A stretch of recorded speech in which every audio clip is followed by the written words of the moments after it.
কোনো বিভক্তি হওয়া যাবে না, ঐক্যবদ্ধভাবে আমাদের থাকতে হবে। আর আপনারা শুনেছেন মিসেস তানিয়া নওয়াব বলেছে আমাদের এই অঞ্চলে অনেক হিন্দু ভাই বোনরা আছেন।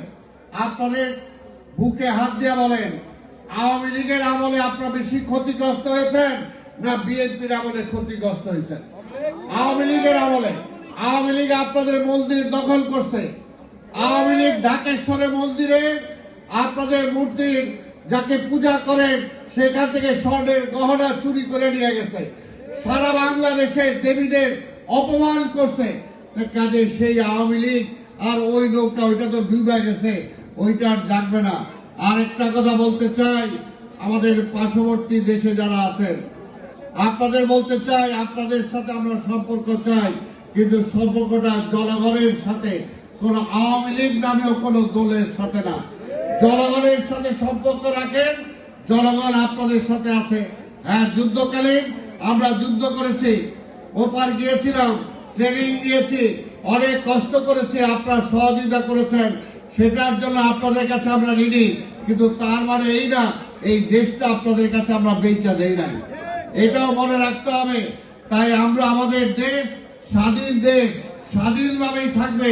কেউ যদি এটাকে হস্তক্ষেপ করতে চায় ওই হাত ভাঙিয়ে দেওয়া হবে, সেটা যারই হাত হোক না কেন। পরিষ্কার কথা, এই দেশ কখনো বর্ষতা স্বীকার করে নাই। শেখ হাসিনা অনেক দাবড়াইছিল। শুধু বলতে চাই, শেখ হাসিনা মাঝে মাঝে বলতো বিএনপি কই, বিএনপি বিএনপি তো নাই, তারেক তো নাই, বিএনপি তো খুঁজা পাওয়া যায় না। হাসিনা হয়তো তোমারই খুঁজা পাওয়া যায় না, আওয়ামী লীগ তো খুঁজা পাওয়া যায় না।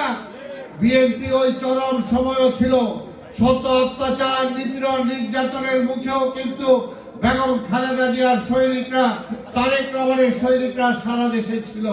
এই আসম আব্দুর রব বাংলাদেশের পতাকা তুলেছিল, এই আসম আব্দুর রব। আজকে বলে অনেকে আওয়ামী লীগ এই করছে, আওয়ামী লীগ ওই করছে। আরে সময় থাকলে বলা যেত আওয়ামী লীগ কিছুই করে নাই। স্বাধীনতার যুদ্ধ আমরা করছি, পতাকা তুলছে আসম আব্দুর রব। স্বাধীনতা যুদ্ধের ঘোষণা দিয়েছে শহীদ রাষ্ট্রপতি জিয়া রহমান। আপনারা আওয়ামী লীগ কোথায় ছিলেন?